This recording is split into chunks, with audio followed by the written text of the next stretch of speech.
Today from the global lane, pressure to withdraw U.S. troops from Syria rising. After Afghanistan, a grave warning from the Kurds. There will be casualties and ISIS will threaten international security once again. Del Rio Disappearing Act. Migrants out from under the bridge. Thousands more on the way. They're incentivized because of the success of those Haitians in Del Rio getting across and now into American communities. American anti-Semitism rising, threatening Jewish college students. They're afraid to wear any kind of outward signs. It's a scary place for a lot of our Jewish friends. And a country music star shining brightly, singing for life. And it's all right here on the global lane. As the war begins to wind down in Syria, external and internal forces are jockeying for position. When he met recently with Syrian President Assad, Russian President Putin said all foreign forces need to withdraw from the country and leave Syria to the Syrians. He's talking mainly about Turkey and the United States. While U.S. combat troops are set to withdraw from Iraq by year's end, at least 900 are expected to remain in Syria. And some analysts fear Turkey is planning another offensive in Syria in the months ahead. Caught up in all of this are Christians and the Syrian Kurds.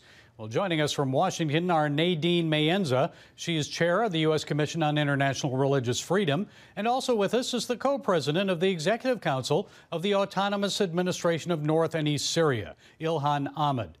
Ms. Ahmed, you're in Washington and you say America's Kurdish friends in northern Syria are in urgent need of help. Why? What's happening to them now, 2 years after President Trump withdrew U.S. troops from northern Syria? The situation in North and East Syria, especially after the American withdrawal during Trump's administration, created a big disaster, which caused a large number of residents in the area of the attacks to become displaced. Those were in addition to those already displaced by ISIS, so approximately 70,000 residents total in the area, including the families of ISIS who are still present in there. In addition to that, they destroyed the infrastructure of the area. So there is a great need to provide aid to the region to rebuild the infrastructure, in addition to developing projects so that the residents of the region are able to manage themselves on their own, without relying or placing the burden on the countries that helped us, especially the United States of America, which supported us in the anti-terror campaign. It's necessary to start a new campaign in a new phase to rebuild the infrastructure of the region and improve the lives of its residents in general. It's good to talk with you, Nadine, as well. You've spent quite a bit of time visiting the Kurds in northeastern Syria. So do you think Trump's troop withdrawal was a mistake? And how concerned are you that Turkey President Erdogan is preparing for another major offensive, perhaps before the end of this year? Yes, so at the U.S. Commission on International Religious Freedom, where I have the privilege of serving as the chair, we have made recommendations to the U.S. government to support the autonomous administration in North and East Syria because of their remarkable religious freedom conditions. And Turkey's invasions have threatened that and, in fact, caused hundreds of thousands of people to flee, really targeting particularly Yazidi and Christian communities there. And certainly we have made recommendations to the U.S. government to ask Turkey to withdraw from northeast Syria and to also lift sanctions and provide other support to northeast Syria because of these remarkable conditions. Ms. Ahmed, you've expressed concerns about Erdogan and Turkey, but how about the president of Syria, Bashar al-Assad? His forces now control most of the country. Tanks recently rolled into one of the last rebel strongholds in Daraa. And I guess Idlib province in the north is still a problem for him, but Assad says he favors a decentralized Syria. You say you have something better in mind. What is it? Please explain to us. Of course, we are with a decentralized Syria that guarantees the rights of all Syrians with all their components, including Kurds, Arabs, Syriacs, Turkmen, Assyrians, and Christians, in addition to insisting that the solution must be inside Syria and not a solution that is imposed by foreign countries on the Syrian people. The choice of the political solution by the Syrians is, in my opinion, the best and most correct, and the decision must be Syrian. But we also need American support in this regard to put pressure on the Syrian regime. In addition, the Russians have so far been supportive of the regime, and we believe that there must be an agreement or understanding about putting pressure on the Syrian regime to take steps towards a political solution. Well, we all know that the Syrian Democratic Forces were key, of course, in defeating the ISIS caliphate. But what most people don't know is as they were liberating areas from ISIS, they were also setting up this self-governance where everyone has a seat at the table, regardless of your gender, your religious affiliation, your ethnicity. And so this inclusivity is really such a fascinating example of things we can do in the future in other fragile areas. And so what we see is a project here that has remarkable human rights and that the U.S. should be supporting, and it benefits the U.S. to be there. Ms. Ahmed, you would need support from the United States to advance this idea, wouldn't you? But it seems this administration is ready to disengage from the region. Kurds and Christians in northern Iraq are concerned about President Biden's upcoming withdrawal of U.S. troops from there. And Secretary of State Blinken recently met with the Turkish foreign minister. It appears the U.S. is shifting to a closer relationship with Turkey. So how do you expect to turn things around? Our situation is different from the situation in Afghanistan. We are currently meeting with officials in the White House and Congress. What we heard from them is that so far there is no withdrawal and support will continue to be provided to the Syrian Democratic Forces, especially since terrorism still exists, and it is necessary to continue this campaign. Any weakness in the fight against terrorism will lead to it emerging again, and thus there will be casualties, and ISIS will threaten international security once again. Okay, Ilhan Ahmed, co-president of the Executive Council of the Autonomous Administration of North and East Syria, and Nadine Mayenza, chair of the USCIRF. Thank you both for taking the time to provide your insights with us. This is the scene on the U.S. southern border at Del Rio, Texas. Where are the Haitians now? Are more coming? Is the Biden administration in the country prepared for another mass onslaught? Well, joining us to share his thoughts is the former U.S. Acting Secretary of Homeland Security, Chad Wolf. Mr. Wolf currently serves as a visiting fellow at the Heritage Foundation. Chad, it's good to have you with us. So where are those Haitian immigrants who just last week were living in squalor at that makeshift border camp, and only several thousand were sent back to Haiti? So where are the rest? Well, it's good to be on with you. Thanks for the invitation. I would say that the vast majority of those Haitians that were under the bridge in Del Rio have been released into the United States. The DHS secretary has said upwards to 12,000 of that 15,000 have been released into the interior of the United States while they undergo their immigration court proceedings. Where do you think they are? Do you have any information on there? Where did they send them? Where in the U.S.? They're usually along the border. In communities along the border. They then hand them over to nonprofits, and those nonprofits, along with the federal government, fund their transportation to anywhere in the country they would like to go. So if a migrant says, I want to go to Seattle or Chicago or New York or Atlanta, they are put on a train, a bus, or an airplane to be flown to that city of their choice. You know that some people are saying that they're being sent to red and purple states, not only for labor reasons, jobs to fill, but also political reasons. What are your thoughts on that, Chad?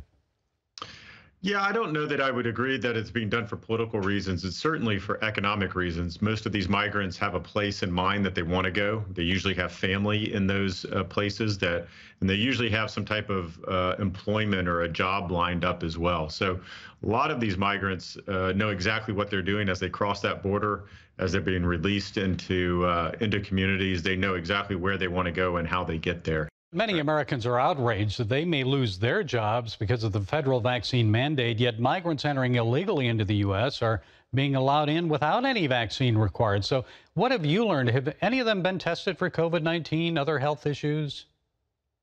Well, I think the administration, the Biden administration, certainly has a double standard here that doesn't make a lot of sense to most Americans.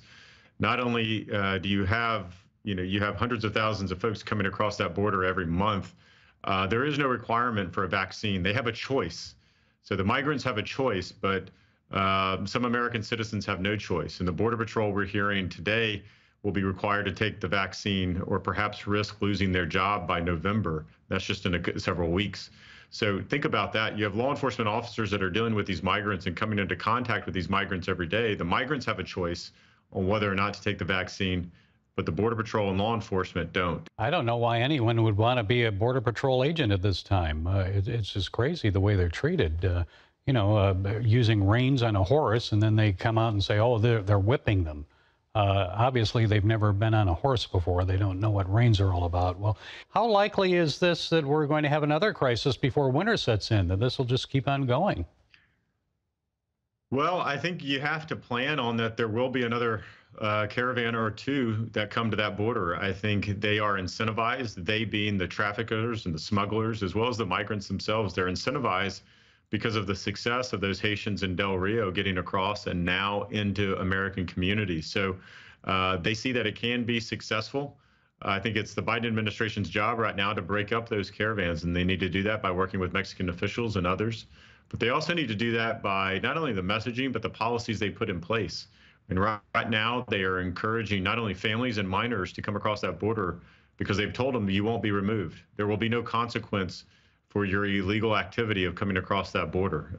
You'll be resettled here in the United States, and you can go on with your life. And so that is a significant pull factor that they really have to address if they don't want to see caravan after caravan approach that border. And you mentioned smuggling. We've seen meth and fentanyl seizures at the border increase dramatically this year. So how concerned are you about gangs trafficking drugs and even humans? No, it's a significant concern. Obviously, when you have 15,000 folks under that bridge in Del Rio, it takes an immense amount of Border Patrol time and attention to care for and to process those individuals. And that's time that you don't have Border Patrol on the line on that international border, making sure that you're not only keeping migrants out, but you're keeping illegal narcotics and other contraband out.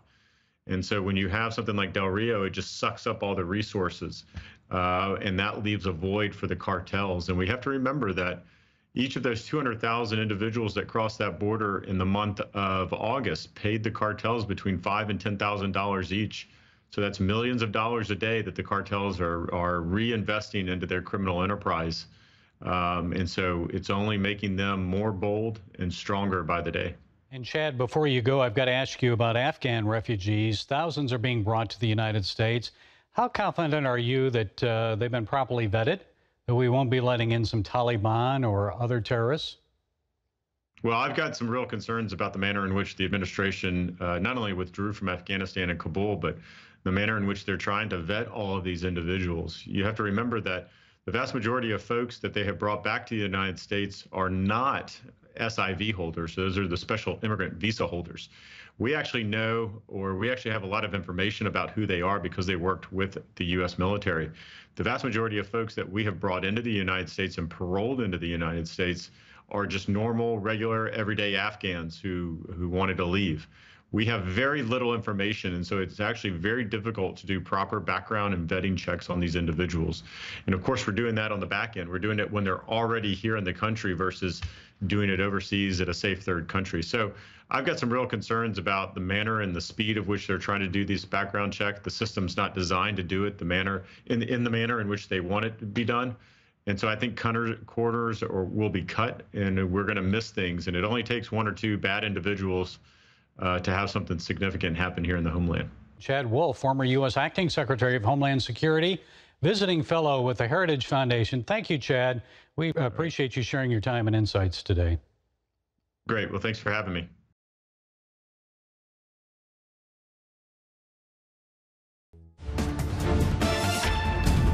When the American Jewish Committee recently questioned young Americans ages 18 to 29 about anti-Semitism, more than half of them said they were unfamiliar with the meaning of the word.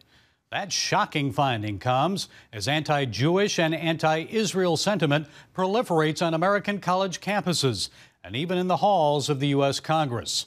Well, here to set us straight is the executive director of Passages, a group that connects Christian college students with Israel and the roots of their Judeo-Christian faith. Scott, it's always good to have you with us. So the boycott, divest, and sanction, the BDS movement against Israel, really began and spread on college campuses. Anti-Semitic speech is allowed, while those who speak in favor of Israel are often silenced. So tell us what you've witnessed about this rising hostility on college campuses, and why do you think it's happening? Well, Gary, thank you so much for having me. It's great to be with you. It's truly an honor. You're exactly right. This did start on college campuses. And, you know, I think something that we've seen time and time again with our Jewish friends on campuses, and when our you know, Christian students come back from Israel,